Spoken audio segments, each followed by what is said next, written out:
Nintendo Switch Online is active right now, and there's a lot of things to talk about when it comes to it. I love you, Nintendo. Believe me, I do. But I gotta be honest, it sucks. Like, I gotta be real with this one. Nintendo Switch Online is not a good service. Keep in mind, this is coming from someone who's getting it regardless. I play Smash Online a lot, and it being $20 makes it easier on me, but easier doesn't equal better.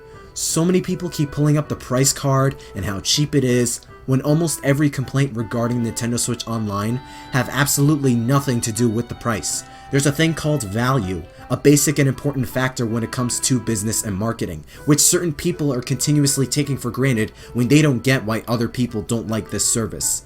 Let's say there were 3 salespeople selling buckets of candy.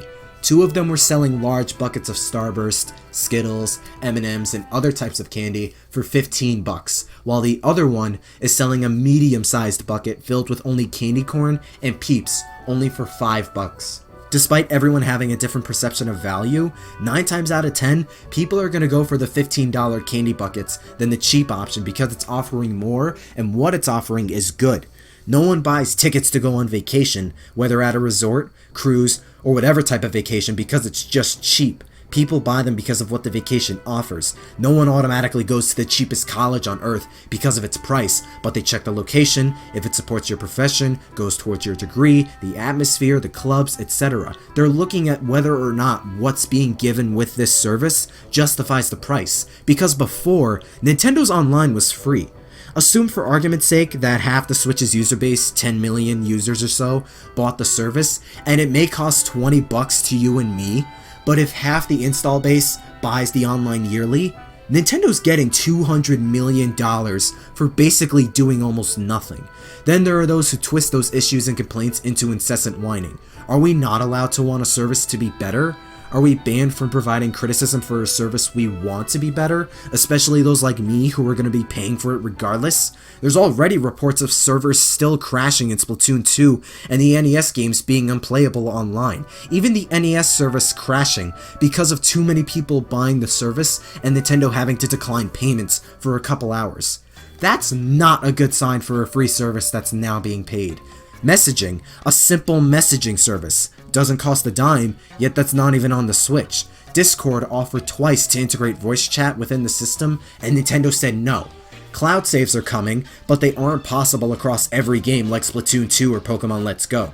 And if you subscribe and then drop out of the service, Nintendo's gonna eviscerate and get rid of that cloud data with no grace period.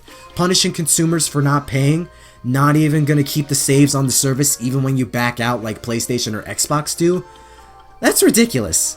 The Wii U, along with PlayStation and Xbox, allowed users to create usernames, allowing creative freedom, ease of access, and identification for online users to add and interact with each other. The Switch has gone back to the tedious and boring method of using friend codes, which originated since the Wii, a decade ago. The other systems, including the Wii U, also have a web browser, video streaming services like Crunchyroll, YouTube, Netflix, etc., and the Switch only has Hulu after a year of its release. All of those basic functions are on all of Nintendo's competitors' platforms. Even the Wii U had those from the start. Switch doesn't even have those or even menu themes, still black and white menus. Whether you have to pay for Xbox or PlayStation's online services or go on PC and get it all for free, those are basic online services the Nintendo Switch Online doesn't even have itself. We know the Switch's online quality isn't even going to improve because Nintendo said nothing about the actual online experience. Switch Online and its games aren't going to improve with better netcode or added middleware with their peer-to-peer games, nor dedicated servers for Splatoon or Mario Kart. Nothing on actual connections is improving. A year after revealing details about their paid online, Nintendo said nothing about the special offers for their service, which is arguably the biggest incentive, and there's nothing to even know of. No one cares about NES games that can be accessed and played literally 10 other ways for the past decade. You could play NES games on ROMs and emulators online. You have the NES Classic. You could even hack that. You could hack your phone, Wii, 3DS, Wii U, and Switch. You can buy NES games on the 3DS and Wii U eShops even. Not only that, between the 3DS and Wii U eShops, you can buy SNES, N64, Game Boy, DS, and even Wii games, and even then, a lot of those NES games, a majority of us already own. If NES games in a Netflix-style service is going to be the biggest reason to invest in Nintendo Switch Online, even with added online play, it's one of the worst reasons, especially when those games suffer from connection issues, just like the other online Switch games when the Switch's online was free.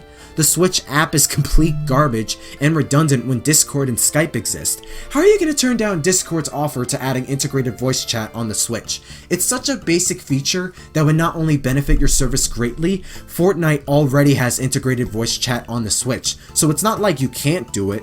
The Wii U had integrated voice chat. How is it that the Wii U had the basic essentials, yet the Switch doesn't?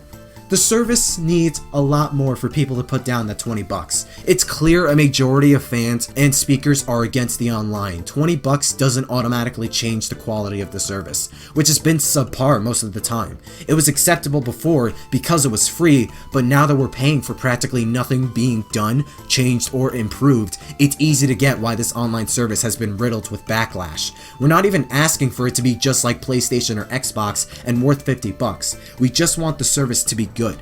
It's not that different to how it was when it was free, and both cases are riddled with missing features and backwards logic decisions. Even just the basic features would help the service a lot, where we wouldn't have to use an unnecessary, tedious, complicated, and terrible app.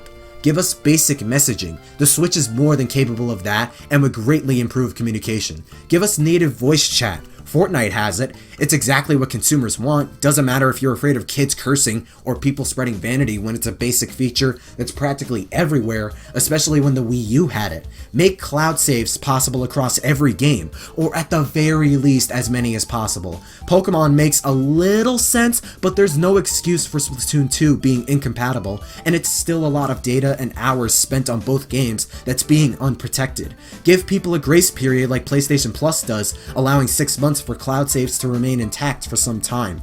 Change the friend code system back to usernames, or at least make them another option. Add a web browser, something every system released since the Wii offered. What about streaming services like Netflix or YouTube?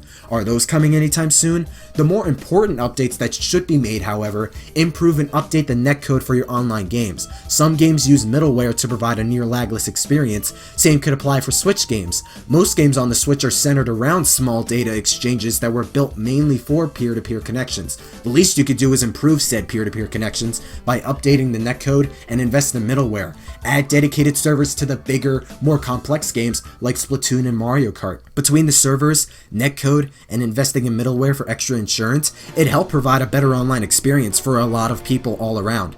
Give us offers that extend past NES games. Wii U had SNES, N64, Game Boy, DS, and Wii games on its eShop. NES games are not nearly enough. I'm assuming because there's a big focus around NES specifically between the controllers and an app centered around it, chances are GameCube and some other systems won't make it on the eShop or online service. It makes no sense, granted it's just an assumption and I could be wrong. I hope I'm wrong, but assume for argument's sake GameCube games are not on the service. At least put SNES and N64 games on there if you want more enticing reasons and offers to get the online service. Playing SNES and especially N64 games on the go and online are much more attractive offers than only NES. You have a plethora of games beyond NES within your classic library. Expand it. Don't just sit around and wait to dull these games and systems out. Throw SNES games on there soon. Super soon. Throw N64 games on there. Game Boy, Game Boy Advance. GameCube controllers are already playable on the Switch and used for Switch games already. Where are the GameCube games? Please. If you really want people to buy the service, then add those enticing offers. Make the online experience better and more stable than it was before. Even adding the basic features like messaging, voice chat, and web browsing to the system itself would help a decent deal. It'd definitely alleviate all the tension the online service is getting right now if the paid service isn't going anywhere. I'd at least hope this constructive criticism is actually being taken, because whether or not it's seen as a logical whining or unnecessary drama, take it from someone who actually wants the best from your service, from those who want Nintendo to succeed, because as it stands, it has a lot of work to do. Alright, unless some big update goes down about this thing, that's all I'm saying on Nintendo Switch Online. Thank you for watching, and stay tuned for more things Nintendo. Stay super.